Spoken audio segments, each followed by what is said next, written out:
All right. Good afternoon, everyone. Thanks so much for joining us today. On behalf of all of us behind the scenes here at Fourth Space, welcome to this afternoon's panel discussion, The Six versus Rap Keb, State of the Scenes panel. We are coming to you live from Concordia University's Fourth Space, located on unceded Indigenous lands in Disques, Montreal. As caretakers for the lands and waters we are meeting on, we are grateful to the Ganakahaga Nation for their teachings about the earth and our relations. At Fourth Space, we work to connect people to the initiatives, research projects, and dialogues happening across the university. So we are pleased to have the opportunity to collaborate with CJLO on this panel, which will compare and contrast the hip-hop scenes in Toronto and Montreal. We are running this as a meeting, so we welcome your comments via the chat or with a raised hand. It's now my pleasure to pass it over to you, Francella. Welcome. Hi, thank you. My name is Francella. I'm the station manager. It's okay. I'm the station manager at CJLO 1690 AM. CJLO is Concordia University's radio station. We are open and available to all Concordia community members. So whether you're an undergraduate student or graduate student, faculty member, staff member, CJLO is open for you. We're also open to all members of the community. So if you have any interest in radio, broadcasting, podcasting, music, CJLO is here for you. And right now, we're actually having a very special week this week.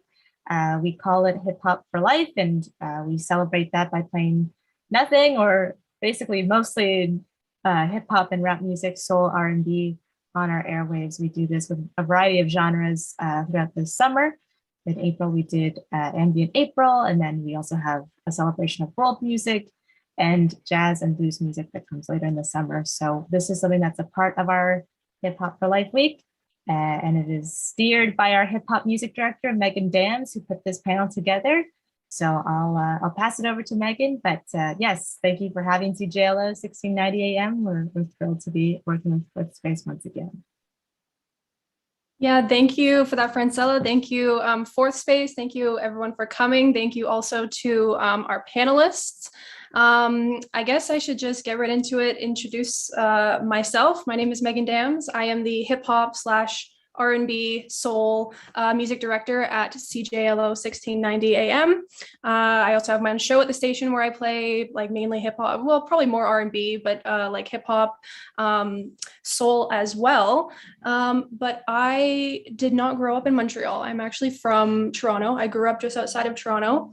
So I think I have a unique perspective. Like in some ways I can sort of speak to both scenes, like growing up just outside of Toronto, being surrounded by like, you know, huge like Toronto hip hop artists and that kind of scene, but then coming to Montreal and then working like more in the music, like the hip hop music industry in Montreal through radio and through my show and connecting with artists and stuff. So I think that is everything. Oh yeah, I'll give a little rundown, just my sort of vision. You know, for the panel, my idea for this was not to say like, or try and figure out which scene is better, which scene has better artists or is pushing out better music. That's not a conversation that I feel like there's any point in having. Really, I just wanted to compare the scenes. And I mean, that can be a lot of different things sonically in terms of like who people are inspired by, navigating the industry, both as an artist and then as someone who like works, you know, in the industry, whether in radio or label or media, or something like that, the financial viability of each city, all that kind of stuff. So that's kind of my, my vision for this panel. And I think we can go ahead and get started. So, yeah, because I work in radio in Montreal, first of all, I said, okay, well, we need someone in radio who is from Toronto who can speak to that scene. So first of all, Adriel, if you can introduce yourself. My name is Adriel Smiley. I'm from CJRU 1280 in Toronto. I'm a journalist, radio host. I host a Cool Table, which is a show that spans across all genres. We focus on new music. So music that's come out in the last week, 10 days. That's what we focus on. We interview artists in Toronto and across Canada. And as well, I write, you know, on music across Canada as well. Perfect. The next person, so I play, like, obviously, I mean, Concordia is obviously English speaking university. The majority of the music that we play is English, but of course, one of the really unique things about Montreal is the French influence, and that we have an English scene, but we also have a huge French scene as well. And that's not something I know a ton about, but I knew someone who would know a ton about that. Steve, if you can introduce yourself.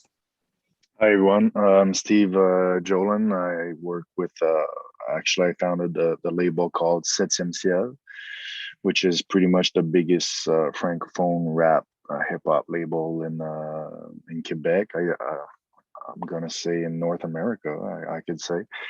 So yeah, I've been doing this for 20 years now, and we represent like artists like Soulja, Corias, Dramatic, Fouki. So some of the biggest names in francophone rap in Montreal. Yeah. Great. So the other thing I said, okay, we need English, we need Toronto, we need Montreal, we need English, we need French, but also not just industry perspective. Obviously, a huge part of this, we need like an artist perspective as well. So Patrik, if you can introduce yourself now. What's up, everyone? My name is Patrik Kabongo. I'm a songwriter, rapper, creative director from Toronto, currently based out of Montreal. I'm also the CEO at Excellent Entertainment, which is a music agency which helps develop and do project management for artists. And yeah, that's a little bit about myself. So you, I know I discussed this with you earlier, but you kind of you straddle between like both the Toronto and Montreal scenes as an artist. So you feel that you can like sort of speak to both, right? Yeah, for sure. Okay. Perfect. So I'm just going to get right into the questions. I mean, I have a feeling that we all have a lot to say, a lot of opinions, a lot to get to. So let me go with our very first question. This is super open-ended, and also these first ones are open for anyone who wants to answer, probably everyone. But what are the biggest differences between the Toronto and Montreal hip hop scenes? So this could be anything. This could be sonically, in mentality, in terms of approach, who artists are influenced by, like more industry kind of stuff. This can be absolutely everything. From your perspective, what is the biggest difference? Anyone can go ahead first. I want to respect Steve and give the OG the right to speak first.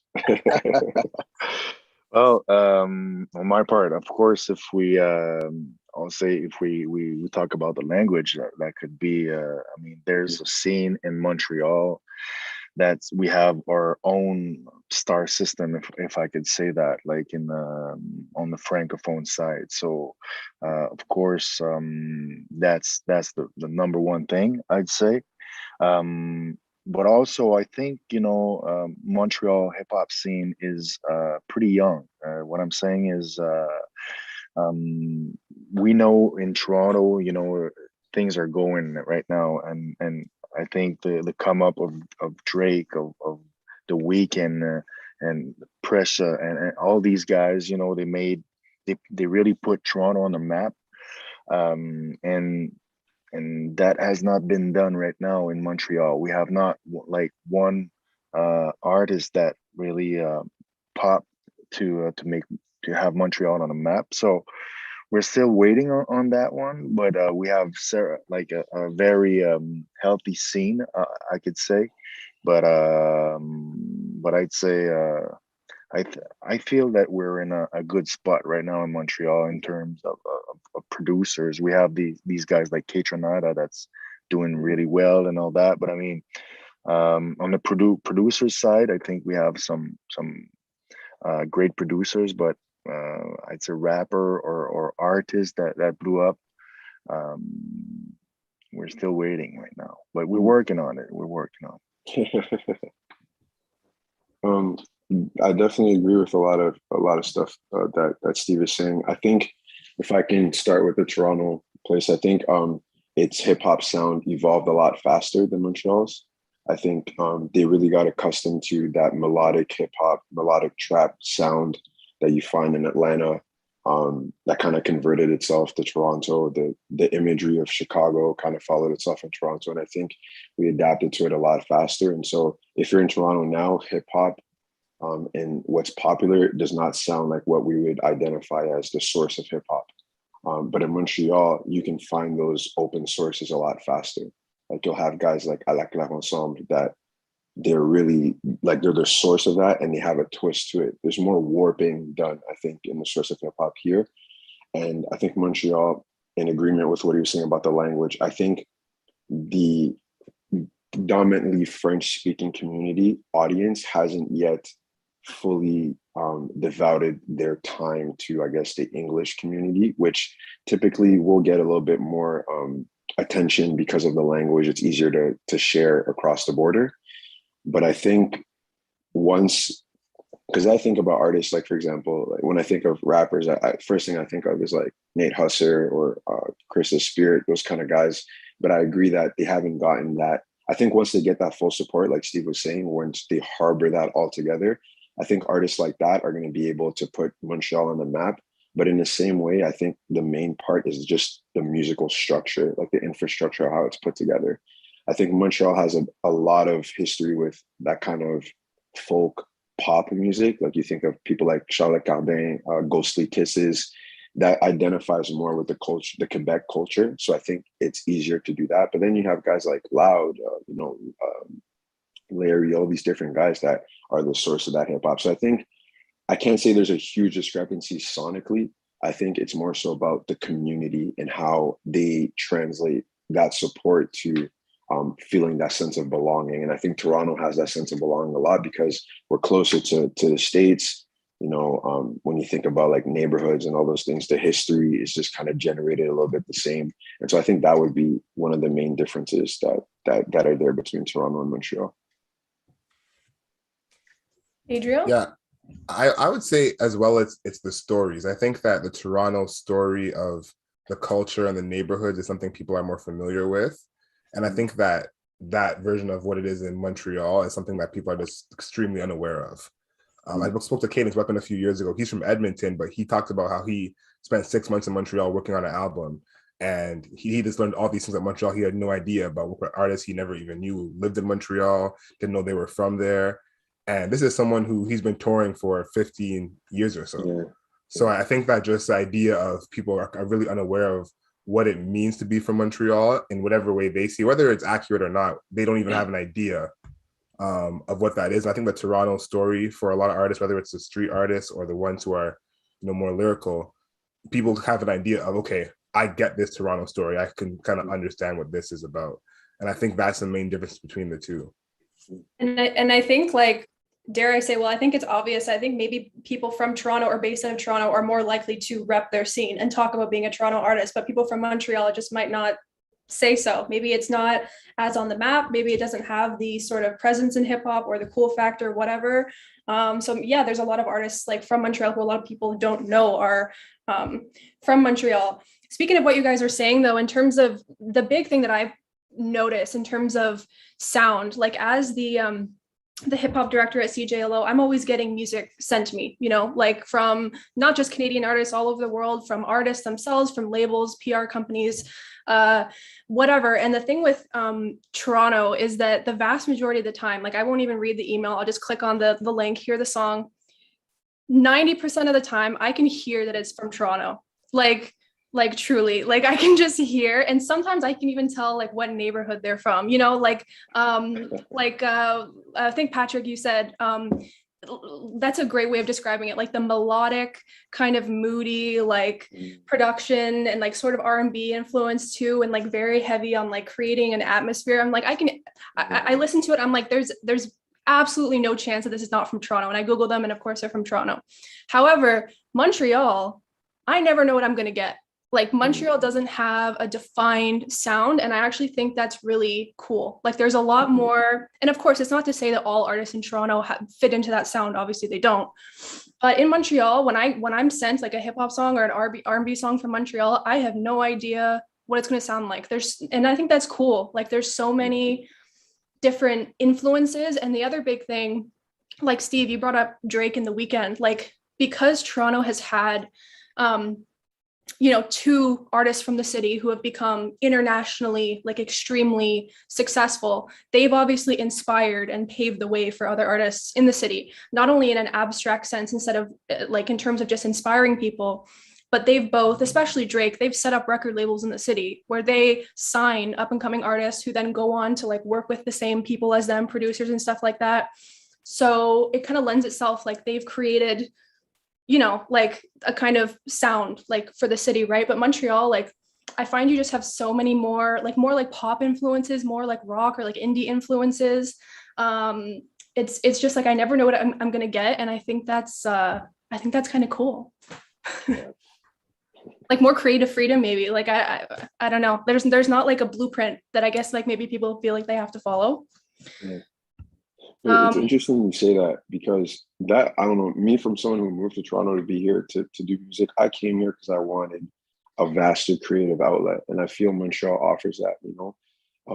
When I think of, for example, the fact that there isn't a unified sound, industries will always try to get you to make one type of sound because it's easier to, I guess, to market in terms of, oh, well, he made a song like that. And the truth is, a lot of times the industry is not going to go for what's the most artistic and the most unique, right? They're going to go for the thing that's the most marketable, most profitable.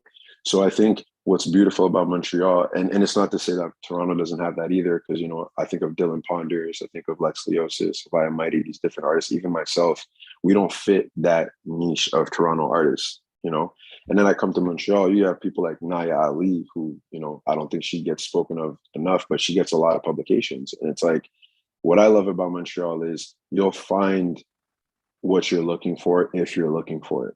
And you'll find something if you're not looking for it.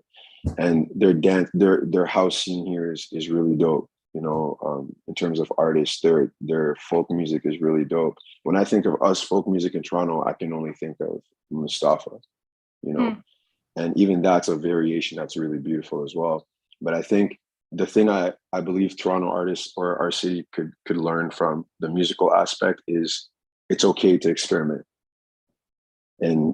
But a lot of times, like Adriel was saying, is like when you're from a certain community and there's a specific sound associated to it, typically you're going to make music that sounds like that because you either identify with it, that it's popular. And the truth is, a lot of the blogs and publications, they like that genre of music because it sounds similar to something that is already popular, And so what I've loved about being in Montreal, just working with producers and especially with engineers, their approach is a lot different.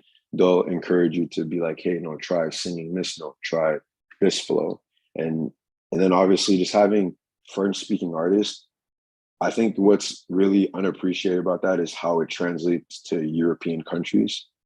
Like if you're a French speaking artist, predominantly a French speaking artist, and you can make music that will translate to France, that opens a bigger door to be able to make music that will go to Germany or Switzerland and all these different places where there is a lot of bilingual people there, And, you think of people like Booba or stuff like that, these big international artists that can come to Montreal and they like sell out the scene crazy. So I think the problem, which I like to address, is I think for so long we've been trying to be on this benchmark of who's better rather than how can we complement each other. Because I think if Montreal and Toronto had more of those collaborations that established artists together, then the musical infrastructure in Canada would be a lot different than what it is now. You wouldn't have artists that always just want to go to LA and pop in LA, but they don't really have like a structural fan base or a place to come back and be like, oh, this is like Drake blew up outside of Toronto. He didn't blow up in Toronto, from working with Lil Wayne, Rick Ross, DJ Khaled. He went around and worked in these different cities and got love outside of his city. So I think if the structure of music was different, I think he would have blew up a lot faster in Toronto. And the same thing with The Weeknd as well. You guys, just a quick question, if I can jump on it on this one. Do you think, Patrik, Canada is big enough to have hip hop artists or whatever like blow? Because as you said, Drake and all these guys, they blew from the States mostly, So do you think we can make it? Is it big enough actually to have a real scene here, or we'll have to go outside anyways at some point, you know. Honnêtement, sorry, and I'm saying in French because I don't want to discriminate, you know what I'm saying? I have to respect it. Je pense honnêtement que oui. And the biggest reason to why is the examples that we were talking about before.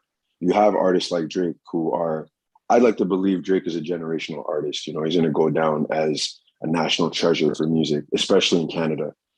I think of people like The Weeknd who, and I use them too, and I know there's a lot of different artists. I just use them too because, you know, they've had crazy international success. The reason why I think Canada can be big enough is because New York became big enough at some point. LA became big enough at some point. And a lot of the reasons are because of the pioneers who were from there. Like, you don't have LA's music scene if you don't have NWA. You don't have LA's music scene if you don't have Cool and Dre, guys that are from Oakland. And those are all West Coast individuals. You don't have New York's music scene if you don't have Mobb Deep, if you don't have Jay-Z, you don't have Big L, you don't have Mace, all these different people that are from there. And I think there's like this fear of missing out that we have here in Canada, where the comparison complex takes away from what we can do. Like, I don't know if some of you have noticed, sometimes you look at an artist's bio, it won't even say like Canadian songwriter or artist, and it'll just say songwriter, rapper, and all these different things, because I guess they believe there's a stigma to either, oh, I'm going to be compared to Drake or The Weeknd, or if I say I'm Canadian, they might not think that my market's big enough. But if you look at it, Montreal has some of the like most festivals in Canada. And a lot of the acts that come out here are American acts, international acts. So the platform's there. I think what happens is it's the financial structure under it, the execs that are in these places. Like, we're fortunate enough to have someone like you, right, Steve? Like, you identify with the people that are on your label. You identify with the music because you have an actual passion for the art itself. So you understand the language that's being transferred to you. So you're not just looking at it as how can we make money? You want good music to be at the forefront and then engage in how we can profit from that. Whereas a lot of industries here in Canada are derived from, like, you think of Universal Music Canada, that's just a beachhead from Universal that's in the States. You think of E1, that's an entertainment company from the States that just came here. So it's like we don't trust our own estate to build something. We kind of start off, and then we look at the Lego blocks on the side and we're like, okay, like we need to sign more American acts, and then we'll be able to have that leverage. So for me, I do believe that Canada has it. And even if it just starts with Montreal and Toronto, it's a pretty great place to start. You got 3 artists that won Grammys. Like, I mean, how many people from different cities in the States or states in America have Grammys? You know what I mean? And the perfect example was talking about Kaytranada. Like, he literally brought back house music on the scene, and that's a guy from Canada. You know, so for me, I think if we don't do a good job as whether it's like structures of music or artists, producers, record execs, to really harbor what we have. And that's why I commend you a lot, because I heard of Alakal on someone. I was in Toronto, and I listened to him and I fell in love because I saw that this one video and I was like, yo, you know, right? And yeah, exactly. So pour moi, la manière que moi je le vois, c'est, I want to be part of something that's going to build, and it is fun to be part of something that's already built. You know, it's cool to move into a house that's already been there, but you find a better sense of longevity when you're able to build something for yourself and see how the ground came up from the beginning to the end. So I think once, whether it's the bigger artists or the infrastructures themselves, identify that there's true talent in our country, and we want to do something to harbor those people and put those guys at the forefront to kind of have a bigger national sound for ourselves, I think that's when we'll be able to have wider conversations about it. But I'm very hopeful. I do think it's big enough. That kind of leads right into my next question, which was, how well do you think each city supports their up and coming artists, and how can they do better? Adriel or Steve? Well, I want to say I think that Toronto does a good job of supporting its artists in 2 different ways. There is, like, I think in terms of like streaming and numbers and popularity, the street rap really kind of runs a lot of Toronto in that sense. Some of the biggest artists are from that street rap side. But I think the other side, that's, you know, definitely not street rap, people who are not claiming that at all, get a lot of love from community stations like CJRU, from things like Manifesto, other festivals that put those people on. So I think there is support from them. I also think that what Patrik and Steve said about the infrastructure being built here, I think that it's possible, but it's sometimes I feel like the artists don't want that. The last artist I can remember from Toronto having that, you know, buzz in that same way was Party Next Door. If anyone remembers Party Next Door, his first album was like played like yeah, it was played everywhere. There was parties where that would be played front to back, you know, there's like 40 And minutes. I still listen to that album. Yeah, 40 minutes, just him, you know, like, and the whole team was Toronto people. Like his videographer was someone I went to high school with. His producers were people from Brampton. And it was a whole thing about, this is Toronto, this is us, this is a team. And I think that pride comes a lot from the media in Toronto, for us to be like, okay, I feel proud to put on Patrik because he's from Toronto. I feel proud to have Hawaii Mighty on my show because she's from Toronto. I think that sometimes it feels like, at least from what I've seen, that the media, we have more pride in that than some of the artists. And they feel like they're maybe slighted because they're not getting the look down south, or they're not getting the look out west. And I think that Montreal and Toronto are both big enough cities where if you have your city unlocked, that you know, can almost be good enough to take you to that next level. And I feel like sometimes it doesn't always feel like that. I feel though, sometimes it like if I think of Kitchenada, I mean, we knew Kitchenada because he was in the circle. He was but it took him to almost win a Grammy for him to get the recognition he needed, like in Montreal, and that's kind of bad. I mean, because right now that's what's happening. I mean, you have those really dope artists that if they don't pop like outside of Montreal, well, people won't even recognize. So this is something that's gonna have to change at some point, but because you have, like, you name some of those dope artists, Anglophone artists from Montreal. There are some dope artists. I work with Zach Zoya. I work. You talk about Nate Husser. I mean, Chris. I mean, there's Waju. There's plenty of dope artists that, you know, they we have a hard time right now connecting with the audience because I mean, everybody recognize the talent, but I feel like we need to blow outside of Montreal or even Canada to get that recognition, and this is something that we need to work on. That's for sure. Montreal, especially. If I can ask you a question, because you make so many good points, what would be the most difficult thing you found with, for example, some of your artists trying to get them like that connectivity with Montreal? You mean, but like on my part, like most of my artists are French. So I mean, I work with 2 Anglophone artists. So on the French side, I mean, it's easy because I know the market, and you can go outside of Montreal, you know, like in the suburbs, the region. And you can, like, you have all this. You can do about 50, 60 shows just, you know, in Quebec itself. So we can grow like the audience, and we can do a good living out of it. But on the Montreal scene, you know, it's once you get out of Montreal,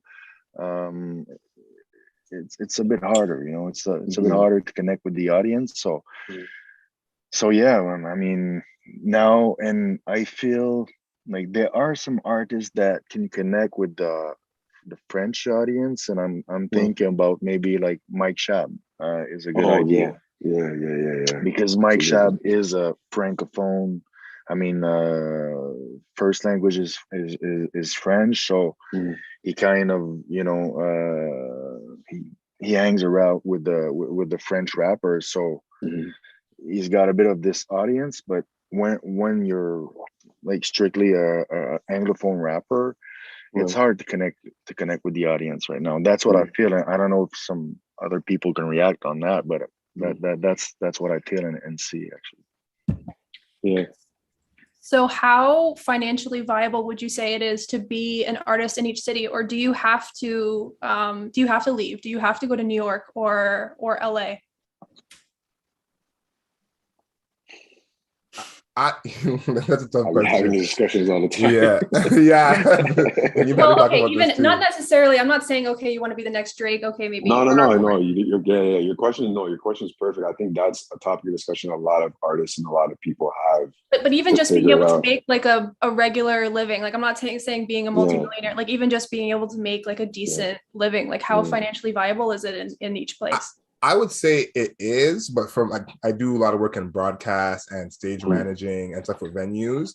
I think you have to be like a fairly like established big artist to do that, just to make a living. I think there's artists who are like, they may be verified, they may have some notoriety, but on a bill, they're not going to be the top two people. It doesn't really Yeah. translate financially. Yeah. Exactly. So I think it's like, if you are someone who's getting, Juno nominated, or you have like that kind of credibility where you'll be one of the top two headliners, basically any show you do that's a smaller venue, then you can definitely make a living. But if you're consistently on the fourth line, I would say, then it's probably going to be tough, and you probably have to have outside ways of earning money, whether it's having your songs being synced, or doing other work outside of your actual music. But I think it's possible. But I would say that it's definitely a level of your music being at a certain level, and like your actual like Spotify listeners, your actual people coming out. I think there's plenty of people who have like a huge following, but can't book certain shows. Yeah. I would say that I would say for shows at least you got to be at a not all-star level, but if this was basketball, let's say like starter level. You can start in the game and not come off the bench. I think as a 6 man, you can make a decent living. I mean, I don't know, for me, I've been fortunate enough. Like, I've done collaborations with like companies. Like, I know that for me, the turning point was like the TikTok collaboration. That was really huge for me and my team. And I was able to, put some money aside for myself and my team. And then, having the opportunities to do sync placements where I got paid for that. But I think a lot of it is, it's weird because typically people always say that it's more business than the music, but I also feel that if there isn't music to sustain whatever the business is, it doesn't work. The one biggest gripe that I have, I think, is kind of what Adriel was talking about. When you see artists that have a lot of streams or like a lot of monthly listeners, but it doesn't translate to shows where you actually make money. Because streaming, and I'm sure all of us know this, like it doesn't really pay like that, And typically, if you're signed to a major record label, you're not even seeing the real percentage of where you're supposed to get, That's why, for me as an independent artist, you start off being worried about, okay, I got to put my own money here, but the return is 100%, And I think it's doable if you actually see the value of it. If you have a plan, if you have a vision board on what you think that looks like. If having an apartment downtown Toronto off shows and selling merch and all these different things is your goal, then you're set. Like I was able to buy a house with like rap money. So for me, when I look at my peers, I'm like, okay, like, yeah, some of you guys go to LA, you guys go to New York, but you don't really have anything to call your own. Like when I'm done music, I can flip this crib and still have more money than what I did when I got out. And I'm still going to get paid from everything I already put out, so I think it's really based on what you actually have as a vision, and so I think it is doable. The expectations have to be real, and the work ethic has to match that expectation as well, which includes like meeting people. Like as a side note, like it's such an honor to meet you, Steve. I've heard so much about you. I've been following the label for so long since I got to Montreal. And to actually get to see you in real life is a cool feeling, And I just bumped into Zach before getting here. He was doing he's getting ready to do an Eat Talk Daily interview for his rollout from his EP. So I'm like, it's cool, but I don't know if people understand that even that's part of that process, like the connectivity of meeting someone, asking questions, being open to asking questions. So I think I still think it's very possible. I just think the expectations have to be realistic. Exactly. So Steve's thoughts on like the French scene, and something I'm also like French scene in Montreal, but I'm also thinking, do you specifically target like other French speaking parts of the world, like France or like? Yeah, we do. Yeah, we do. But like I said, some of our artists that are like big in Quebec, and I have to say Quebec because you were asking if it could be a good financially here for a French rapping artist that that has success. I'm thinking about Fouki or Corias or Alatlar Ensemble or Soja. These guys, I mean, I can tell you they do a good they do a good living. That's for sure. But like I said, they have the streams and they have the audience that goes to the show. So we can do well. And when we go like outside, we go in France and what well, it's you have to accept that okay, it's kind of like a restart, because you need to go get the audience over there. So the ones that we don't have. So I mean my money is not so good, but you have to see it like okay, this is like another place that I want to explore and get some more fans, but I mean, I have to say it. I mean, the core of the money and the fans and all that. I mean, it's Quebec, it's Quebec City, it's Montreal, it's Gatineau, it's all the suburbs. But like I said, when you do like 50, 60 shows a year, I mean, you could do well. That's Yeah, a you could do tour. well. Yeah, and there's plenty of festivals. We just did like Francophonie. Like Friday, we opened the Francophonie. We had the biggest stage with Corias.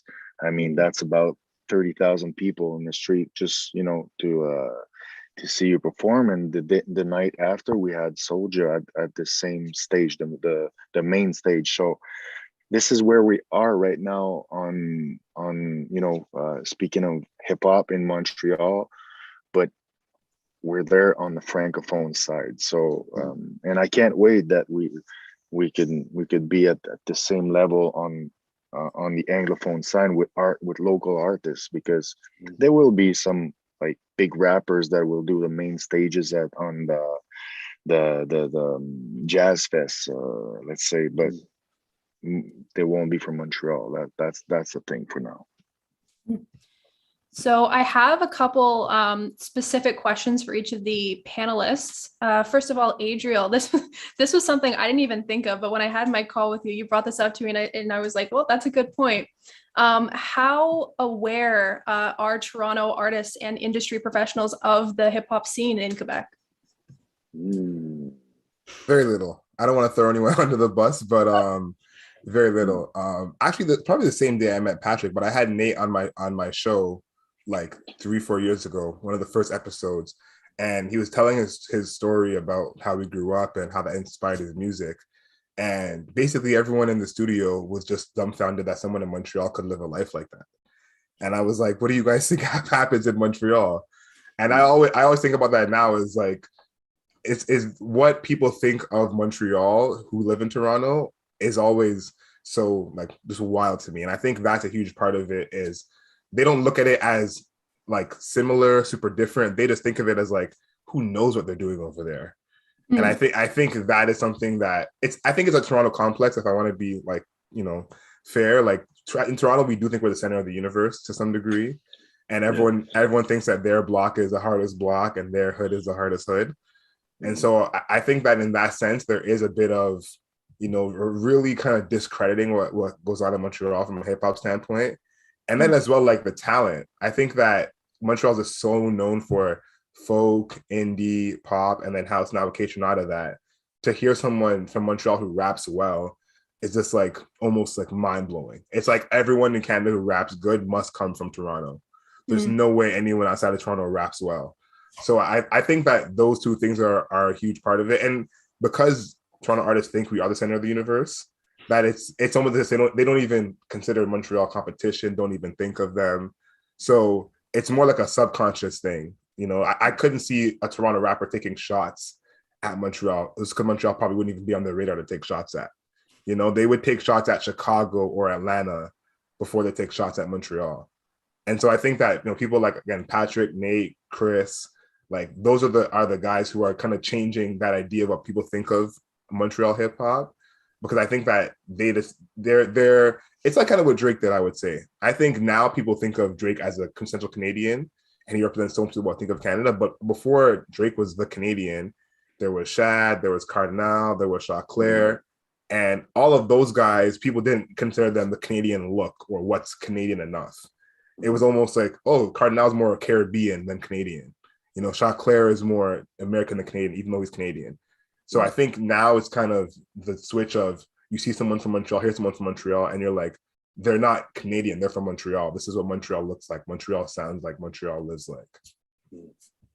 My second question for you, Adriel, do you have any unique perspectives or experiences that you can share as a radio host in hip hop in Toronto? I would say two things. One, I would say that a lot of hip hop artists in Toronto are pretending to be single. I know that's not at all what you thought was gonna happen, but that's Patrik laughing. Yeah, a lot of times when I interview someone, they'll show up with their girlfriend of 40 years, and it's like, this is nowhere in your music. I would have never guessed this. So I would say that is one. And then two, like a lot of people who are especially coming up, like people have like day jobs or other jobs, and that's like part of, you know, the story, part of you know, getting where you're gonna get. I remember when I interviewed High and Mighty, it was the same week she quit her job at Long and McQuaid, and she was so excited that was like, you know, I worked there for 3-4 years, and basically the week of the album I don't have to work there anymore. And that was so rare for me to hear like an artist be so open with that, about like, I finally get to do music full time and not have this other job. And so I think that's kind of the other thing that I see a lot of artists are not as open to saying, like, yeah, I still work at Burger King 4 shifts a week, but I make this rap music as well. It's kind of like trying to just show the rap music and not show what else is going on, because that's part of the story. Some of our favorite artists, we've known about their come up, whether like Drake dropping out of high school or J. Cole struggling to finish college. You know, that whatever you did coming up is part of your story. And I feel like that's something that people really hide here in Toronto. So would you say till you make it? Yeah. Exactly. Say maybe I think I would agree with this. Would you say Toronto artists maybe like front more? Be careful. Listen. careful. We're in some scary territory. Very careful, fam. Listen, there is some fake in the funk. I'm not gonna lie about that. There is some fake in the funk, but you know, I feel like that's almost part of Toronto in a sense. As sad as that is to say, like that almost is part of Toronto. Even when it comes to the street rap, the dude who might be doing the street rapping may not be the most street dude. He may just be from the block where that happens. And so it's almost as if that's like understood. I would say most times in Toronto, unless you hear about someone beforehand, because Toronto, everyone knows everyone. Like with 88 Camino and Derek Wise, like those guys were kind of known before they were a group for what they did on their own and the lives they lived outside of hip hop. So whenever they were talking about it, it became even more of a lore because people knew about them. But unless you're one of those artists and people are just hearing about you the first time with your raps, it's almost assumed that it's mostly fibs. Yeah, I want to clarify. I wasn't suggesting that that's a particularly Toronto thing. I mean, I think it's safe to say that's kind of a rap-like thing in general. Yeah, it's very rap general. Yeah. Just clarifying. So now I have a couple specific questions for Steve. What is the relation? This is something I'm really curious about. What is the relationship between the English and French hip hop scenes in Quebec? Are they like very separate from each other? Are they like, do they intermingle a lot? Like, what is their relationship to each other? They tend to start working together, but what I can see is like people mostly try to, especially if you're an Anglophone artist and you're trying to do it your way, sometimes you just don't want to mix with the Francophone scene and the Quebec system, I could say, because like I said, you know, you have this Quebec star system that is very Francophone, and sometimes you don't want to be in that mix because it's kind of saying that like you address your music to this audience, and this is maybe not the goal actually, but we saw some nice collaboration. I'm thinking of Fouki and Nate Husser that we released a single last year. We did a video and it was cool. It was a Montreal thing. It was like, two popping artists from Montreal, and so yeah, there are some things that are getting done, but I have to say, and Patrick, maybe you will agree, but most scene are kind of separate. We don't, yeah, exactly. Like the shows, you can see like on the same bill, you'll see a lot of francophone artists, but you don't see that often like anglophone and francophone.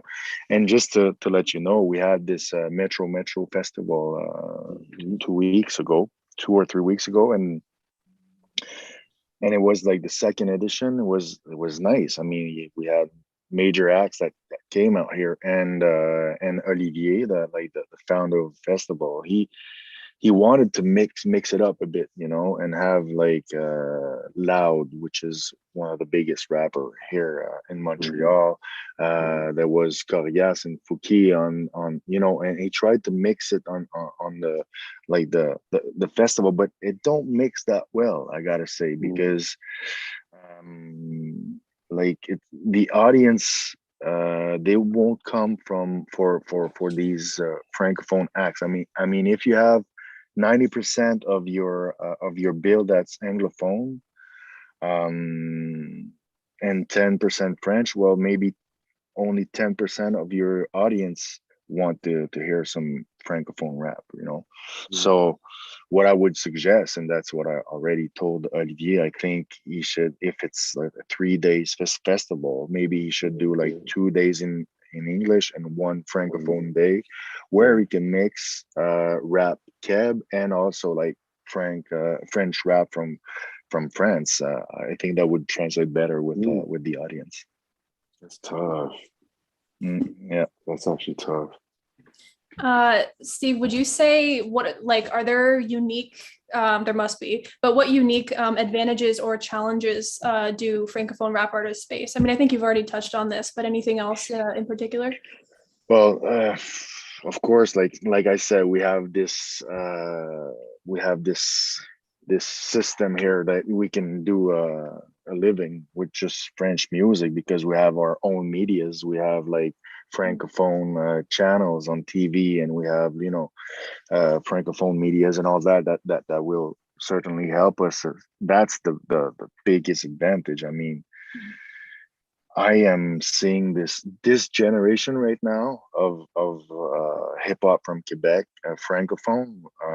We're starting to see like the first millionaires of rap in Quebec, in French music. This is pretty big. I mean, and I've been in this business for 20 years, and even 10 years ago, you couldn't see that. But now, with the shows, because we're the most streamed. We're the genre that's the most streamed right now in Quebec. Also, all the labels from Montreal, they want their rappers now. They want their French rappers, and they want, because they see us succeed. And I'm fortunate enough to have a couple of the biggest acts on my label. But I've been doing this for 20 years, and people thought I was crazy when I started my label. Because it's a rap was not the thing, but now rap is the biggest genre in the world. So yeah, man, we're living it now, and like I said, hopefully, like the anglophones will eat properly also with the rap here, because that we need to get this thing going. Damn, I definitely did not think that there were like French rappers who were millionaires. Really surprising to me. So I won't name you everybody. No, that's not what I'm asking. No, but I really wouldn't have thought. So don't underestimate Montreal. I mean, so Patrik, specifically as an artist, how has going back and forth between Montreal and Toronto, how has each city like inspired or influenced you as an artist? Montreal made me a better singer. I learned a lot that there's a niche and a fit that appreciates that. I would want to say pure melodies, less trying to dive too much in auto tune and stuff like that. But then you kind of have that as well here. I appreciate the sound engineers here, like getting to work with them and actually sitting in a studio and just getting the opportunity to see how people operate differently.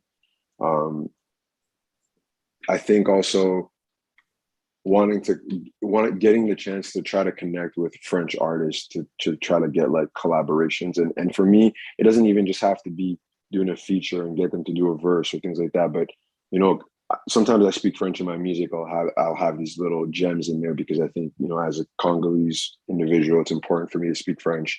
Being born in Montreal, it's important for me to speak French.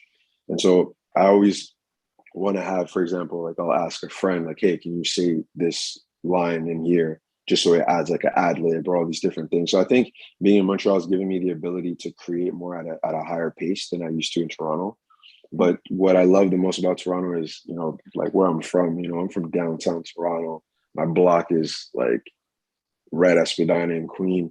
And the story that comes with that, I can never shake that off. And I think it gives me a validity and an authenticity to my music as well, because, you know, like Adriel was saying, like I'm someone, you know, my neighborhood has these things with all these other neighborhoods. I have friends that are from different areas, and I was never the street dude. I was just a guy that was friends with a lot of the street dudes. So, you know, I've had unfortunate experiences, great experiences, and I get to tell that story almost like Kendrick's Good Kid, Mad City. Like a lot of times my stories are driven from that perspective. And then just a team of individuals I met there, like it's giving me this business savvy interpretation of how I need to protect my music, protect my independence as an artist. And rather than look to get signed, looking more for collaboration. So I think this business and community of what I took from Toronto and the creativity that I have from Montreal has really helped me blend and like have my own sound and identify myself more as an artist. So would you say you've had like the same amount of success, like making connections in the industry and collaborating with people in both cities? That's a good question. I've never really thought of that. I think in terms of success, I think I always feel like I get a lot more love in Toronto than I get in Montreal, which is completely understandable, because not to say like I'm not one of them, and I mean more in the sense like I didn't grow in the infrastructure of music in Montreal. So like when the posters came out, I wasn't here. When all these different individuals were building up, I wasn't here. You know, I kind of got here when all these guys started establishing themselves. I always get a lot more love in Toronto, and you know, shout out to Adriel. He's one of the people that really kind of trailblazed the way for people to kind of show me love in Toronto. But I think what I love about Montreal is Montreal, especially when I have shows out here, I got a lot of love from people out here, and I think people just love coming to shows. DJs show me a lot of love here. But in terms of relationships, I think I have better artist relationships in Toronto. And now I'm starting to build better exact relationships in Toronto. But at the same time in Toronto, I already kind of built connections with like individual, like being able to work with Coalition, who had ties to Warner. One of my good friends works at Warner. So I don't know. I think that one, I don't really have a stat to kind of show. I think only time will tell. But my goal is to definitely collaborate with more people here and be able to kind of foster those relationships. And again, it doesn't even have to be musically. I think just more like putting events together, like putting experiences together. I think that's an aspect that I think a lot of us, especially as artists, forget. I think a lot of people are always on this, I'll give you something, you give me something back. And I'm not really like that. Like, I just want to see what can come of an experience. So I know it's coming up to 3:00. I'm not sure, do we have to stop at 3 or can we go to 3:30? Fourth space people, or? I'm personally, I'm good for another 30 minutes. I know that we all are. I'm just saying, like.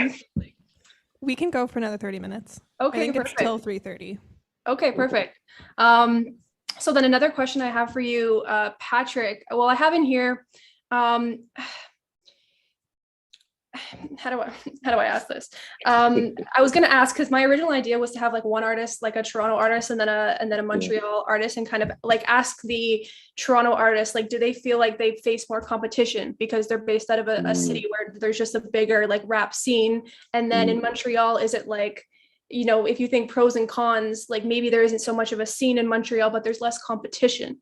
Like, do you have any kind of thoughts on that? Because I feel like even like when I have artists like from Montreal, you know, reach out to me and send me their music, I mean, the vast majority of time it's like great, and it, you know, I put it on air. Like, there's just not a ton of like competition. At least I guess maybe not a lot of people focus on radio or know me or whatever. But is there like yeah, do you have thoughts on that, on like competition, like comparing each city? I definitely think in Toronto there's competition because it starts off with like how Adriel and I were describing the community first. Like some people show a lot more love to like, for example, specific communities, and it always ends up being like the street artists. And it's such a, I always have a very strange relationship with that aspect of it, just because I find street music, like I'm a very self-conscious individual. Like I like to believe I'm pretty emotionally intelligent, and I think that music kind of propels the politics to keep like pushing in Toronto. And I think that's one of the things that a lot of people don't know about the city of Toronto when it comes to music. The reason why this music is so popular is because it's charged by these things that are happening behind the scenes, you know, and it's detrimental to our communities. And even if the music is good, it's going to be put there. So as an artist, I have to compete with the narrative first. And then you have the narrative of like that street music, the stories that are being told. Oh, who's beefing with this? Who's this and that? Who's this and that? And unfortunately, you know, that's also music that's popular because it sounds, or there's a similar sonic relatability to what's popping in the States, right? Like you think of drill music, you think of ATL rappers like Lil Baby, Gunna, all those different things. These like melodic, like I was saying, melodic, melancholic type of tracks. But in Montreal, there is a scene there. I think I can't say that there isn't a scene here. There's multiple scenes here. That's the thing. In Toronto, I feel like there's like two scenes. There's the street artists and there's the non-street artists. And in those non-street artists, I include the R&B singers, whether female or male.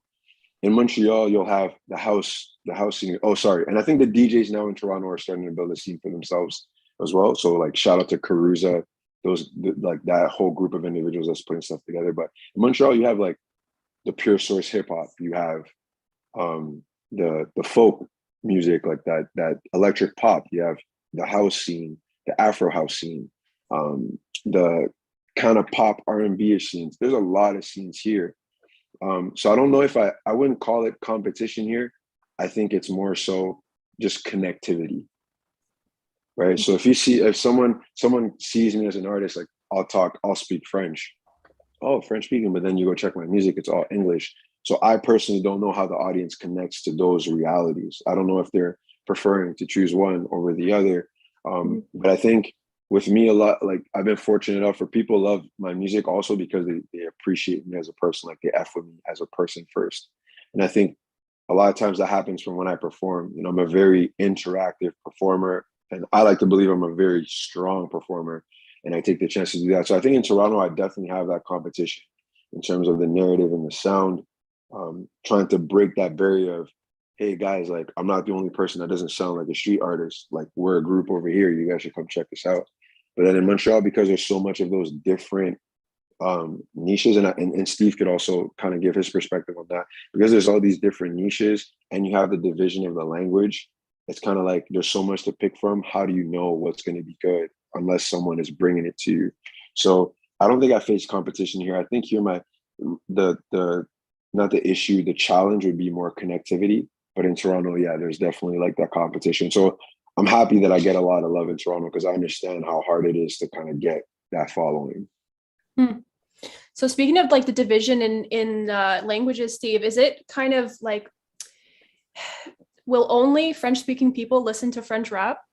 Like, are you kind of No, I don't think so. It's just that, you know, I don't think it's like in the habits to listen to local Anglophone rap, because I mean, most I'd say the audience that's used to listen to francophone rap, they're really into it.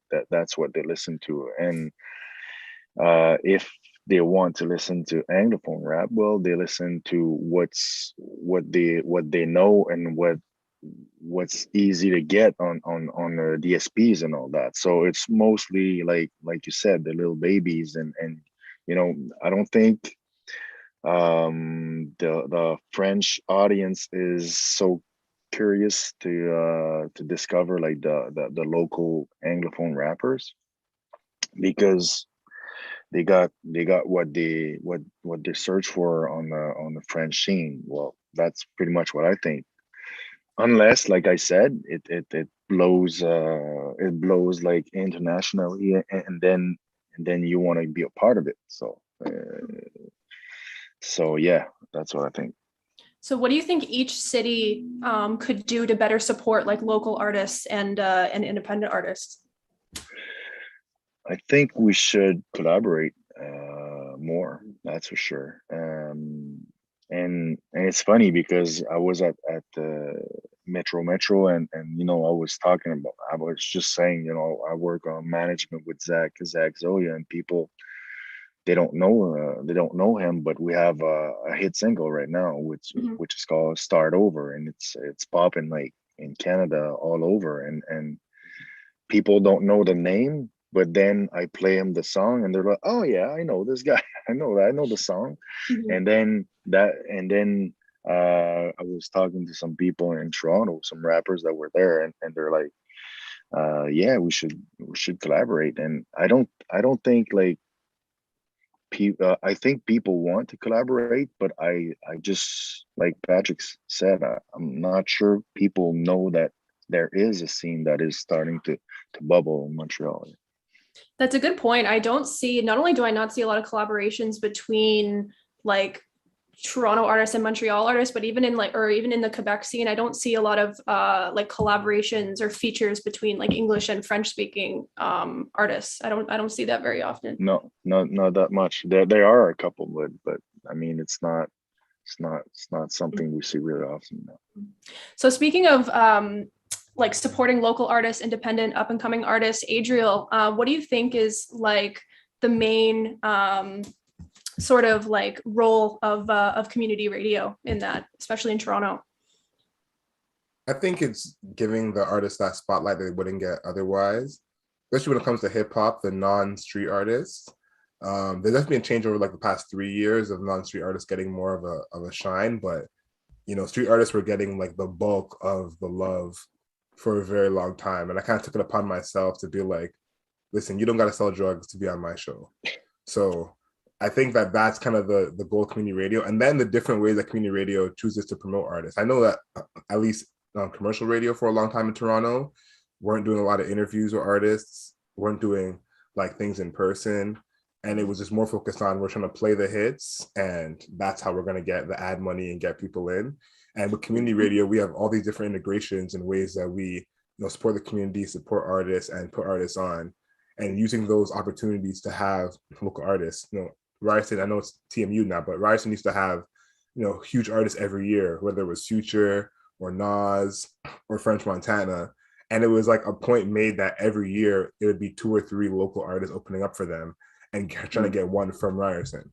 So things like that is like something that the community stations do and can do that maybe commercial stations are not focused on. And I think as well that like there's in Toronto, this kind of thing where there's so many people involved in the industry in some way. Like Patrik knows this. In Toronto, like you can meet someone and think you just met someone who's not involved in the industry at all, and then you add them on Instagram and they're a photographer, or you add them on Instagram and they're an engineer. And it's almost like everyone is involved in the industry, where you have to kind of get your music out to people who are not in the industry, who are seeing your music in an actual, real, organic way. And I would say that's kind of the role of community radio, where someone is like, I just like the radio, I just like music, I'm just here to hear what you're doing for the community. And those are people who you want to make your fans, because in Toronto, like almost everyone you meet is going to be tied to the industry in some way. And it's hard to find those people who are not. So that's kind of the audience you're looking for. And I think the community radio like infrastructure we have does a good job of finding those people. So I'll be honest, I've asked all my big, like we've touched on the big questions that I had for you all, but I know that there must be things that have come to your mind through this conversation or anything else that anyone wants to bring up. Go ahead, this is your chance. I actually wanted to talk about like I think a lot of us forget. Well, actually, sorry, not forget, but what doesn't get talked about enough on how to sustain, I guess, a career, or what's very helpful is like grants. Like how that has like been a huge service to a lot of artists. I think like I know I've discussed with some of the peers, like a lot of record labels tend to get the grants because, you know, obviously they have the labor and the personnel to do it. So I guess sometimes independent artists, they feel a little bit slighted by that, to not be able to get in that. And I wanted to see what Adriel and Steve, or even yourself, Megan, what you guys thought about that. Like should independent artists have more access to those funds instead of like signed acts to major labels, or should it kind of just be a free for all like it is now? Because one's always going to have an advantage over the other. But what I can say is there are, I mean, I'll talk for Quebec because this is pretty much what I know, but there are like grants for independent artists, you know. What I tend to see is that artists sometimes they just don't know how to go get the grants.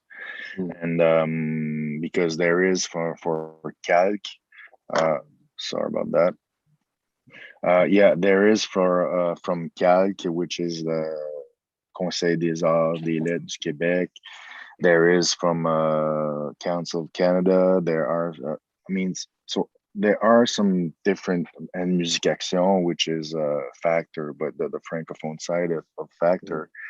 And there are some grants for the artists, but it's not so easy to go get them if you don't have already a certain fan base or some stats, because that's the thing right now. I mean, 10 years ago there were no stats and now everybody's looking at the stats. They look at the YouTube numbers, they look at the DSP numbers, and so yeah. But there are some grants, and well, for us, I mean, we're kind of past that because we're a label that get like annual envelopes, you know, that we need to spend on different artists. So so we don't have this kind of problem at this point, but we used to I mean, I was an artist. I started as an artist 20 years ago, and I had to, I had to go get the grants, and I had to find them, and it wasn't always easy. But at the same time, grants are not for everyone. I mean, if it's government money and you're doing street raps and you do, there are some things that you say that you can't really ask for public money also. So. And that's another place where like community radio comes in, because I don't know a ton about grants personally, but like I know radio play like helps a lot with getting I'd imagine it helps a lot with getting grants, but even getting added to like playlists on like Spotify and like Apple Music. I know that helps a lot. And that's a good point, Steve. Like people are so obsessed with stats nowadays, right? Like followers, streaming numbers, like radio play charts, that's another like big part of my job. So yeah, people are just like really obsessed with that. Adriel?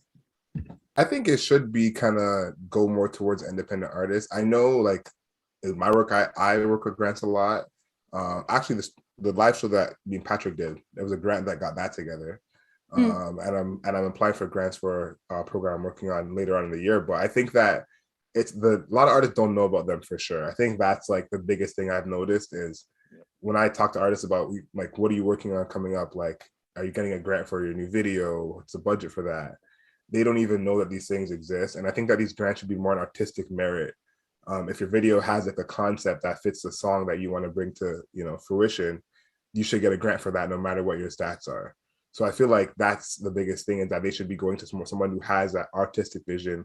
They know what they want to do. They have that idea, and then the awareness. Because there's so many artists who, like, they're putting their own money into things. They're going to be doing things because they don't have the money, or they may are hiring people that are doing things that they shouldn't be doing because they don't know that these options are there. And then I thought about when you said the awareness. I'm on the jury for the Polaris Prize, and I can't even tell you how many artists I've talked to who don't even know what the Polaris Prize is. And this is an award that gives you money, like for your album that only has to be 6 songs long, and you get money even if you don't win. So to think of there's a Canadian award that you get, only Canadians are involved. You put an album out, it doesn't have to be 10 songs, and you get money even if you don't win, and artists aren't aware of that, is like crazy to me. So things like, again, grants, awards like the Polaris Prize are something that basically every independent artist should be aware of. And I think that would give more artists confidence without the numbers. Because things like the Polaris Prize, things like grants, at least some of them can be based on your artistic merit. So if you have this amazing idea, this amazing concept album that you got to record in your room, but you want money for a video, you should feel confident that my idea is good enough. If I apply for this grant the right way, I can get money for this video. Or if I put out this album, as good as I think it is, it will reach the people to maybe get some notoriety with this award. So I think that those would be 2 ways that would give the independent artist who doesn't have the views or a manager yet, or the infrastructure or money for a video, the confidence to say, like, my music is still good enough regardless of where I'm at. Mm-hmm. I also want to stress, like if grants are not for you or whatever, like truly, it's never been a better time to be an independent artist, right? I mean, we all have access to social media. We can all make connections, network, like manage ourselves. People are making albums from their bedrooms, from a laptop. You don't even need real instruments. You don't need a huge studio.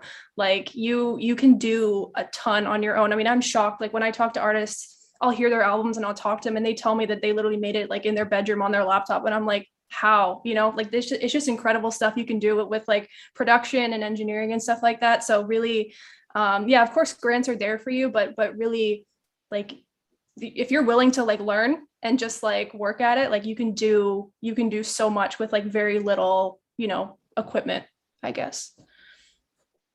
So is there anything else on anyone's mind that they want to bring up? Actually, I'm just curious. Do you guys think there are enough specialized radios for hip hop R&B in Canada? Because in Montreal, there's not that many, Right. actually, and that was kind of the question when I asked, do you think Canada is big enough? Because if you go in the States, first population is a lot bigger, but there are it's really in the culture. There are radios, a lot of radio shows, and it's easier to get into the culture. I feel. I would definitely say I don't think like the radio presence in hip hop really reflects like how big these genres are, for sure. I mean, in Toronto there is like at least one like dedicated hip hop station. I think it's called Flow or something like that. But I even check it out sometimes and I look at the stuff that they play and I'm like, I don't know if this is completely representative of like, I don't know, Toronto sound or all the artists out there and what we have out there. And then of course in Montreal, we don't have a station dedicated to hip hop. And that was a big reason why I started my show, because like I said, I grew up in Toronto. I grew up, surrounded by this music. I mean, whether I like it or not, like my upbringing was punctuated by Drake albums or The Weeknd albums, I remember, like, I can think of like what year his albums came out based on, okay, I remember like I was in this grade or whatever, So I grew up around that. And then I come to Montreal and I mentioned to people, like, they're like, yeah, like what music do you listen to? And I say like hip hop, and they look at me like I have 3 heads, like truly. And, I asked them what they listen to and they'd say, folk or like pop or indie. And I'm just kind of like, I need to start a hip hop show at this station. And, and there's so, even at CJLO, I mean, that's a big part of my job, is trying to find more hosts who are willing to have shows and play this kind of music, expand our library, make more connections and stuff like that. But I think it's only a matter of time before a hip hop label gets started. A hip hop station, radio station gets started in Montreal. I'm very interested to see who might be a part of that. Or I mean, we've been talking to people to see what's going on there, but they say like the I don't know how you say in English, the waves or liaison radio. Patrik, help me here. The stations. This they say they say les ondes sont saturées because you need the channels. Yeah. You know, you need some the channels are they all say it's I mean, there's no room for another radio, so that means that there would have to be like a station that completely like switch what they're doing to dedicate their station to hip hop music, you know. you're saying it has to be an existing station that would have to like pivot and then be Yeah, oriented to hip hop? Wow. yeah, because there's the like I said, I don't know the English word, but like there's no other channel available to have another radio. That's what they say. Well, after that, you know, but I've always said the first people that are going to commit on doing a hip hop radio in Montreal. Mhm. I mean, it's gonna go, man. Well, I'm looking at 3 people. Is this our next project? Very sick. No, but he's right, because that's what happened to Flow. Like Flow 93.5 got revamped, decked out, gone, and now it's Vibe 105 FM. And Flow, like for a lot of people, they don't understand that Flow was the only, because it wasn't just about the channel itself, it was about the representation, the staff, the history behind it. You know, it was pure hip hop, soca, R&B, reggae. Like it was cultural at its finest. And a lot of people don't know about it, but like by statistic, Canada's most loved, most listened to genre is alternative rock. And that's literally cultural. Like that is part of Canadians' culture of music, you know? And so like Steve was saying, hip hop was very new to Canada. It wasn't really fully accepted by Canadians. In the States, yeah, because there's a lot of social movements that were associated to hip hop. So it was easier to be integrated in their everyday lifestyle. You know, think of Public Enemy, again, NWA, all these different things. Even like during the Black Panther movement, or like a lot of the segregation movements and the Rodney King situations, there was always hip hop telling a story about these situations. We would have needed a native or an indigenous person to talk about Canadian issues through hip hop for it to probably be popular at the time. You know, there's a lot of stories that are hidden that are not being spoken of. So here, I think it's interesting that they say like, hey, for hip hop, we're gonna have to get rid of another channel to let it come in.